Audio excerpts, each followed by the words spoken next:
इस चैप्टर की स्टार्टिंग में हमें सारे स्ट्रॉ-हैट्स, पायरेट्स और अपने जायंट्स को एक साथ सेलिब्रेट करते हुए दिखाया जाता है। और ओइमो और कासी लूफी को बोलते हैं कि वाटर 7 के बाद हमें जब पता चला कि डोरी और ब्रोगी वो लिटिल गार्डन आइलैंड में हैं, तो हमसे रुका नहीं गया। हम सारे जायंट्स इमीडिएट वहाँ पे चले गए और उन्हें कन्विंस करते हैं कि तुम एल्बफ वापस आ जाओ, ठीक है। और ये आप तुम्हारे लिटिल गार्डन से वापस जाने के बाद भी ये कंटिन्यूशनली फाइट कर रहे थे और फाइट करते करते आ रहे थे। इनके वेपन्स टूट जाते हैं, लेकिन ये बिना वेपन्स के वेयर हैंडेड फाइट करते हैं और अपना वेपन भी बना लेते हैं दोबारा से फाइट करने के लिए। और इसके बाद सीन दिखाया जाता है, ये वापस से काफ़ी सेलिब्रेट कर रहे होते हैं सारे जायंट्स और सारे पायरेट्स। ये काफ़ी खुश होते हैं और अपने जो बोनी और कुमा का भी एक सीन दिखाया जाता है, वो सेपरेट बैठे होते हैं और काफ़ी खुश रहते हैं। कुमा भी स्माइल कर रहा होता है और बोनी भी काफ़ी खुश होती है अपने छोटे से फॉर्म में। और उसके बाद हमें एक फ्लैशबैक दिखाया जाता है जहाँ पर अपना जो बार्थोलोमियो होता है, जो लूफी का सबसे बड़ा फैन कह सकते हो, वो एक सैंक्स के टेरिटरी में जाकर उसका फ्लैग को जला देता है और वहाँ पर सैंक्स पहुंच जाता है। और सैंक्स बार्थोलोमियो को बोलता है कि इस फ्लैग के नीचे बहुत सारे लोग रिलाए हैं, ठीक है, बहुत सारे क्रू, बहुत सारे आइलैंड और बहुत सारे लोग रिलाए हैं। अगर मैं इन छोटी मोटी चीज़ों को इग्नोर कर दूंगा तो लोगों का मेरे पास भरोसा उठ जाएगा और मेरे जो फ्रेंड्स और एलाइज हैं उन सबको एक एक करके टारगेट बनाया जाएगा। तो बार्थोलोमियो सैंक्स से फॉरगिवनेस मांगता है और माफ़ी मांगता है, बोलता है कि मेरे से मैं एक बेवकूफ़ हूँ और मेरे से बहुत बड़ी गलती हो गई है, ठीक है, और मुझे माफ़ कर दो। सैंक्स उसे माफ़ नहीं करता है और उसकी तरफ एक डेडली लुक देता है। और सैंक्स का एक क्रूमेट होता है जो उसको जाके एक पॉइजन देता है और बोलता है तुम्हें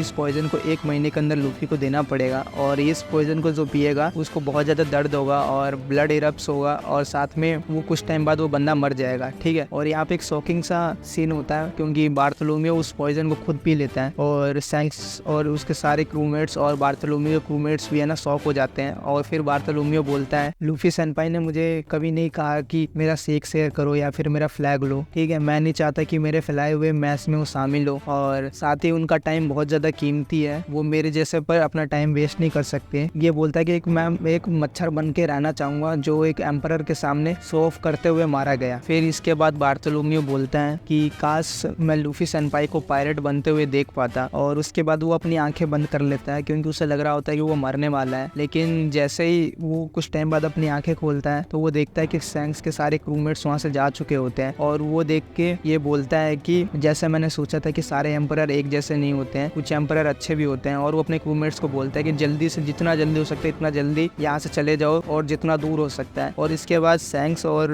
बैकमैन को दिखाया जाता है। बैकमैन सैंक्स को बोलता है तुम स्मर्किंग क्यों कर रहे हो। सैंक्स बोलता है ये मुस्कुराना कितना ज्यादा मुश्किल है ना, इस बंदे को देखो, ये बंदा लूफी के लिए कितना ज्यादा लॉयल और डेडिकेट है, ठीक है। और उसके बाद ये सब पीछे से आता है और सैंक्स को बोलता है बॉस थोड़ा साइड हटना, इन लोगों को अभी भी एक लेसन सिखाना जरूरी है। और वो एक गोली फायर करता है जिससे जो बार्थोलोमियो क्रू का पूरा शिप एक गोली में डिस्ट्रॉय हो जाता है, पूरा का पूरा डिस्ट्रॉय हो जाता है। इसके बाद हमें हाचिनुसु आइलैंड को दिखाया जाता है जहाँ पर ब्लैकबीयर्ड पहुंच जाता है और पिज़ारो के ऊपर काफी ज्यादा चिल्ला रहा होता है क्योंकि पिज़ारो जो होता है वो कोबी को जाने देता है और कोबी को लेकर ब्लैकबीयर्ड ने काफी ज्यादा प्लान बना रखे थे और कोबी का यूज करके वो वर्ल्ड गवर्नमेंट के साथ एक ट्रीट करने वाला था, ठीक है। और साथ में वहाँ से जो मोरिया होता है वो भी एस्केप कर चुका होता है, इसको लेकर भी ब्लैकबीयर्ड काफी गुस्सा होता है। और इसके बाद जो हाचिनुसु पायरेट होते हैं वो सब ब्लैकबीयर्ड को बोलते हैं हम तुम्हारे लिए कुछ भी कर सकते हैं, हमें पता है कि तुम वही आदमी हो जो एक दिन वन पीस को ढूंढेगा और उसको क्लेम करेगा और साथ ही एक दिन इस दुनिया के ऊपर भी राज करेगा। और इसके बाद ब्लैकबीयर्ड को पता चलता है कि